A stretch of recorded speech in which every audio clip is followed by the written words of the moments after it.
Okay, let's unpack this. Today we are doing a deep dive into a truly singular source.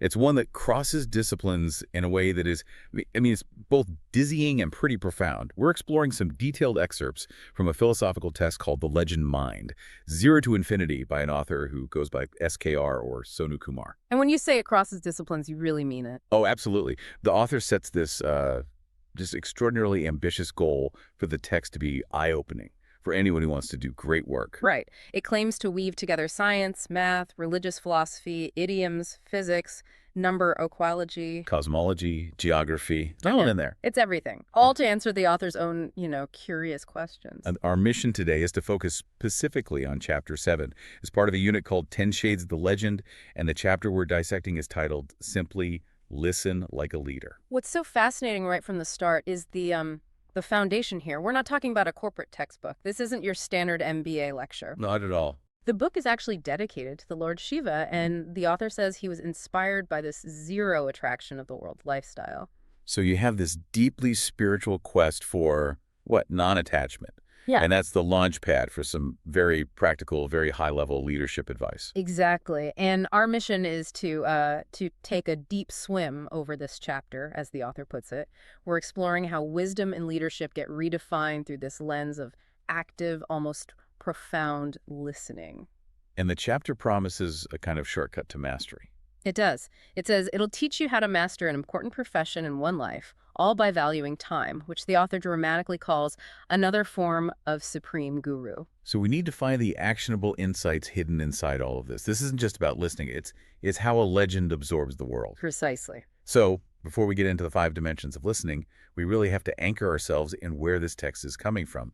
Its background is, well, it's unique. The author, Sonu Kumar, who is often called legend in the text, he explains that this first unit is all about 10 distinct characters or professions that he observed in society. And this is from his childhood all the way to the present day. Right. And it wasn't just, passive observation. He was actively learning.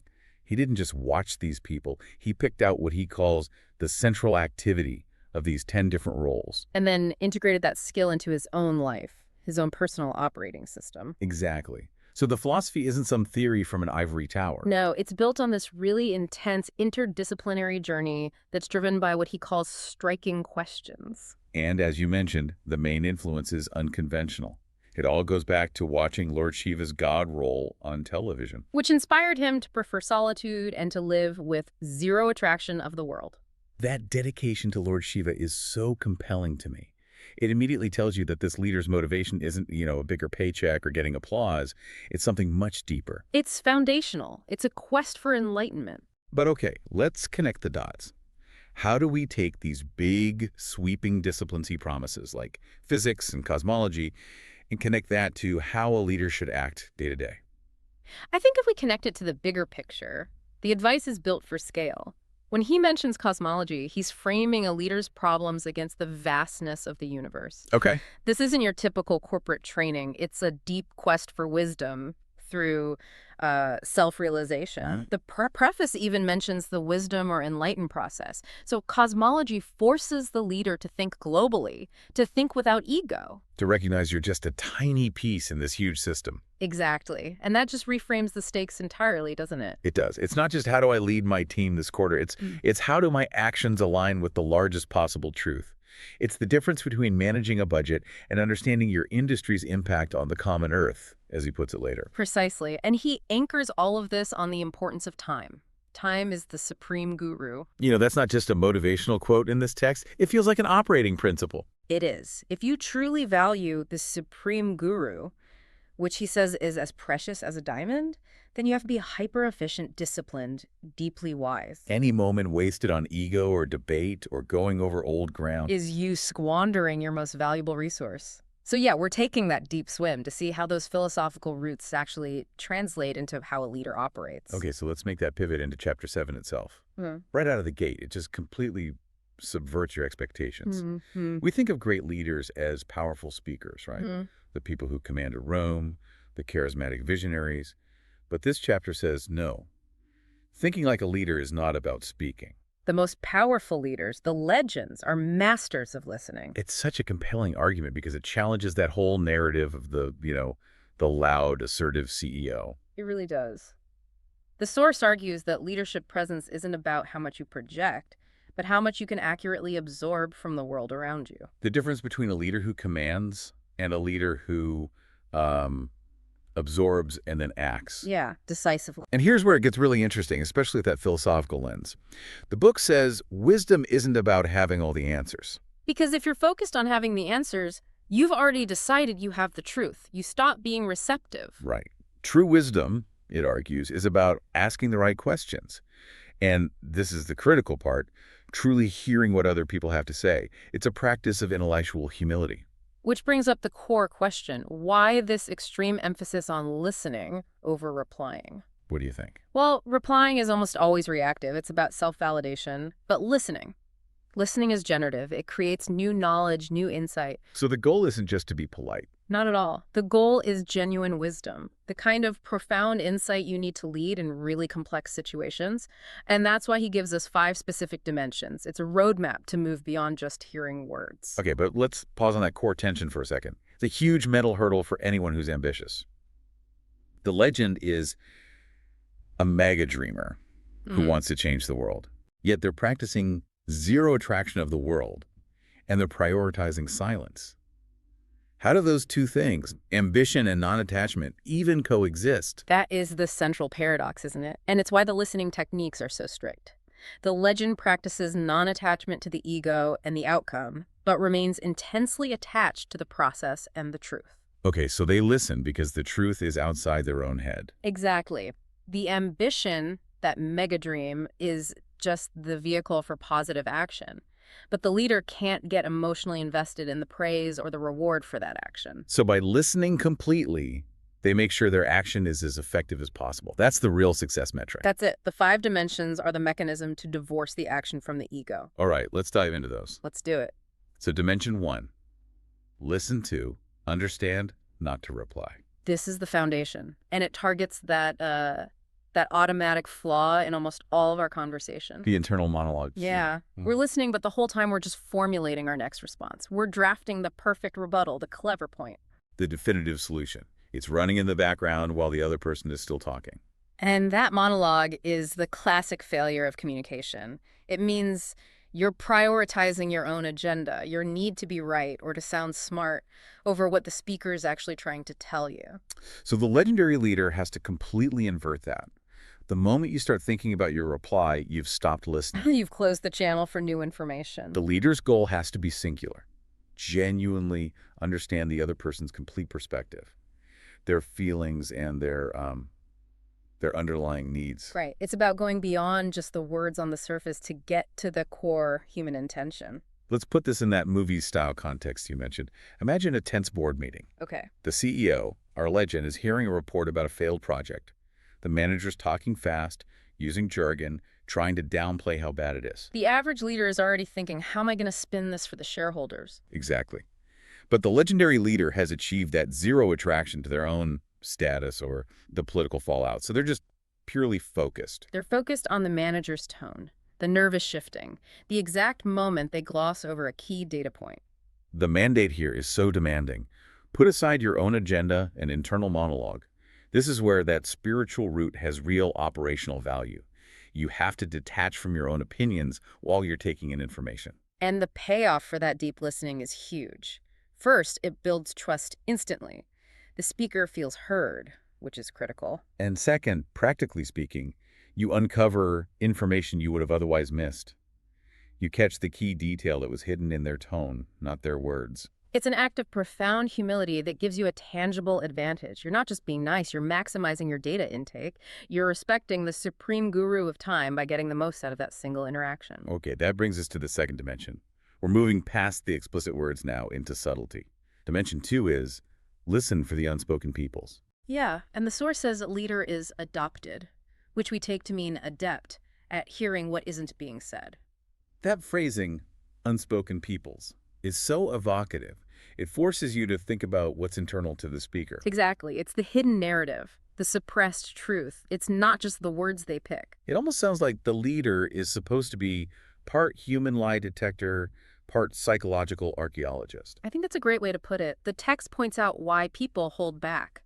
Fear, politeness, or maybe they just don't have the clarity in their own thoughts yet. Sure. In any high-stakes situation, people give you the sanitized version of reality, especially if the news is bad. So how do you operationalize this? The leader has to listen for the gaps, the pauses, the shifts in tone, the subjects that are just avoided. Right. If you ask about how the market is reacting and they only talk about internal product testing. The silence about customer feedback is the real message. The vacuum is where the information is. So how does a leader get that hidden story out without just, aggressively interrogating someone? By creating a safe space. The source is clear about this. You ask open-ended questions, not leading ones. And you make it safe for people to be candid. Candor has to be rewarded, not punished. The leader has to signal that they have zero attraction to being flattered. They want the truth. Exactly. And the source says this is where the real wisdom lies, in the honest and sometimes difficult or truths. If you only listen to what's easy to say, you'll only get surface-level information. The real insights, the critical flaw, the hidden genius, the coming crisis, those are almost always in what's being suppressed out of fear. So the legendary leader is acting like an organizational psychologist, reading the subtext to ensure the whole system can survive and get better. Okay, dimension 3. This one brings us to the structure of the organization and even society. Listen to all voices. This is such a powerful point. It's a reminder to actively seek out the quieter voices, the dissenting opinions. And perspectives from people at all louds. I love that phrase, at all louds. Take that to mean all ranks, all levels, all stations in life. It's a direct challenge to the idea of hierarchy as a perfect information filter. Because it's not. That ain't close. If you only listen to your direct reports or the loudest person in the room or people who look and sound like you, you're just building an echo chamber. And a flawed one at that. Power naturally attracts people who tell you what you want to hear. So a leader who wants the truth has to deliberately fight against that gravity. And the principle is stated so clearly. Wisdom is found in diversity. Diversity of position, thought, experience, all of it. And the action required is active intervention. A leader actively invites everyone to contribute. And look at the list he gives. CEO, manager, clerk, office attendant. Peon, sweeper, guard of any organizations. That list is not an accident, is it? No way. It's to make the point that the person interacting directly with the customer or the person who maintains the building or the person handling the paperwork, they have a ground level truth that an executive, insulated by layers of management, will never, ever see.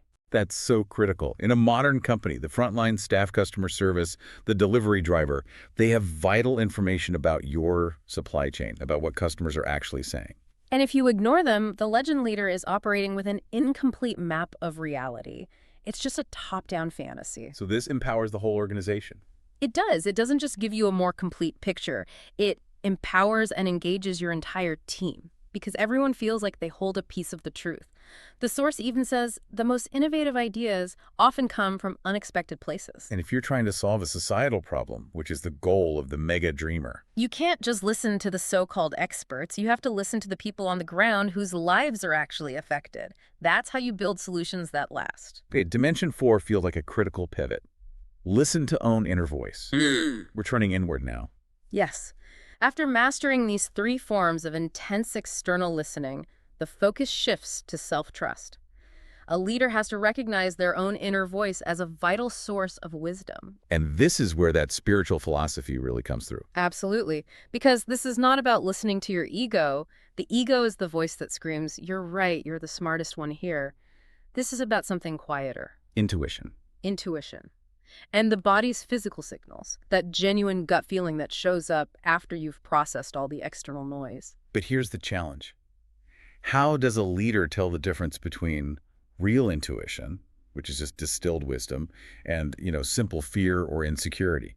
That is the challenge, and it's why the preparation in the first 3 dimensions is so important. Well, If a leader has been rigorously listening externally without ego, then that inner voice is less contaminated by their own personal desires. so if a decision doesn't feel right, as the text says, the leader has to pause and reflect on why. Exactly. Is this unease based on a piece of data I heard but dismissed? Or is this just my fear of taking a risk, that self-awareness is critical, especially under pressure? So when all the external inputs are overwhelming or contradictory, that inner compass is the final filter. It has to be. You've heard what the world has to say. Now you process it through your own calibrated, non-attached experience. And to keep that compass reliable, the source recommends creating time for solitude and reflection. The training ground. It is. It's how you tone into your own inner compass. Without that reflective practice, a leader just becomes a puppet, reacting to the loudest or most recent voice they heard instead of being a decisive, independent leader. Okay, finally, Dimension 5. Listen to the world around you. This expands the scope to the whole environment. This is the macro level. It connects back to that idea of interdisciplinary thinking. A leader is always a student of their environment. So this means constantly monitoring everything. The market, customers, industry trends, huge social and cultural shifts. You have to be observant and open to new information 24/7. And if we look at this through that lens of geography and physics he mentioned, the leader is charting the terrain, the geography of the market, and tracking the forces, the physics of supply and demand. It's proactive. It lets a leader lead with foresight rather than just reacting to the present. And here's the crucial part that makes this more than just market research. It has to be done without being defensive or resistant to change. That's the key. If the world tells you your core strategy is obsolete, the average ego-driven leader denies it. They defend the status quo because their identity is tied to it. But the legend leader, practicing zero attraction, just absorbs that difficult truth. Immediately, they pivot without emotional resistance. They see the change not as a personal attack, but as new input from the supreme guru time, telling them what to do next. That is the highest level of strategic wisdom, and it's born from rigorous, humble observation. So that brings us from the techniques of listening to how the leader actually behaves. After mastering these 5 modes, what does the legend leader look like in action? The text gives us this really detailed profile. And the core of their style is so powerful. Leaders are those who lead from front in silent mode. That silent mode is the synthesis of everything. It's leadership through deep, focused action, not grandstanding or shouting. They speak when action is needed, and they are silent when they're observing or working. Let's talk about that work ethic, because it is extreme. They focus only on work. They not believe in talk and any debate on past work done by him. It reinforces silent mode perfectly. Talking about past wins, bragging, defending, even just summarizing, is a waste of the Supreme Guru's time. The past is done. The legend operates in the present, focused on the necessary future action. Right. That reverence for time dictates everything. The analogy of time being most precious, just like diamond, isn't just a metaphor for them. It means every unnecessary meeting, every piece of bureaucracy, every minute spent on ego. It's a moral failure. It is. And their vision has to match that efficiency. They are a mega dreamer. But crucially, they think not just about their own life, but about society, about creatures, recognizing that all belong to common earth. Their dreams are inclusive. They're grand in scale. So they're detached from personal gain, but deeply committed to universal improvement. Exactly. And that brings in the emotional balance. They maintain a happy or joy mood as a part of their whole life. But this isn't some superficial happiness. Not at all. It's a joy that comes from internal discipline, from the quiet confidence of being effective and acting without ego. Their happiness comes from purpose and contribution, not from, being social for fun. Okay, so let's talk about how this leader interacts with the world, with society. It's all dictated by that silent, balanced wisdom. The source insists a leader must value and respect each and every person of society with the same emotion. No discrimination based on their position. And that's why he gives that long list of roles. Again, CEO, manager, clerk, sweeper, guard. It's because he's making the point that all these different professions help each other in different forms. Right. To discriminate against the person sweeping the floor is to have a massive operational blind spot. You're failing to see the interconnected system that makes everything work. It goes right back to Dimension 3, listening to all voices. But here it's converted into immediate respect and action. Yes. Imagine that movie scene where the legend leader gets a vital piece of information from the security guard at the loading dock. Something a high-level manager would never even think to ask about. And the legend treats that guard's input with the same weight as the CFO's report. Because it is just as valuable.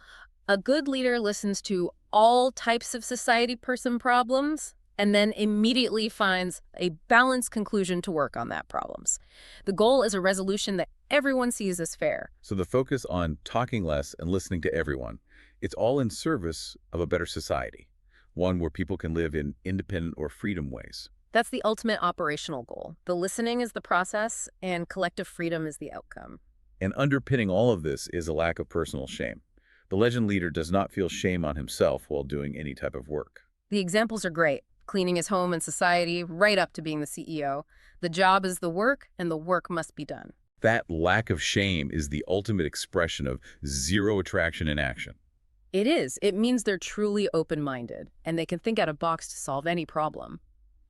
If you're not constrained by what society says your role should be, if you're willing to pick up the trash yourself, you're free to find the most effective solution. You maximize the Supreme Guru time by getting rid of all those self-imposed roadblocks. Right. And just as a quick side note, the author does mention they have a classification of leaders weak, strong, and intelligent from an earlier chapter. Chapter 3, Attitude, the key of success. But the characteristics we're detailing here in Chapter 7, the silent mode, the mega dreamer, universal respect, the 5 dimensions, this is really the how-to guide for becoming that highest form of leader. The legendary leader. So, we started this deep dive with a text that's rooted in spiritual discipline, dedicated to Lord Shiva, inspired by zero attraction. And we end up with some of the most practical, actionable steps for achieving real strategic wisdom through the simple act of listening. It's a paradox, but it works. The core takeaway from this chapter is that leadership is an internal state. It's a discipline of the mind. It requires that intense self-awareness, tuning into your inner voice, and rigorous external observation, listening to all voices and listening to the world without getting defensive. And all of that input is channeled through that silent mode of action, which is driven by respect and foresight, all to maximize the use of the Supreme Guru, time. So what does this all mean for you as you're listening to this and thinking about your own life? The legend framework defines power not by how loud you are, but by your depth of reception. By your refusal to let your ego dictate your response. It's a call to just pause, to truly absorb the world and the people around you before you act. It's a reminder that sometimes the most powerful thing a leader can do is just stop talking. It really is. So the author gives us one final, specific challenge. It's something for you to think about this week.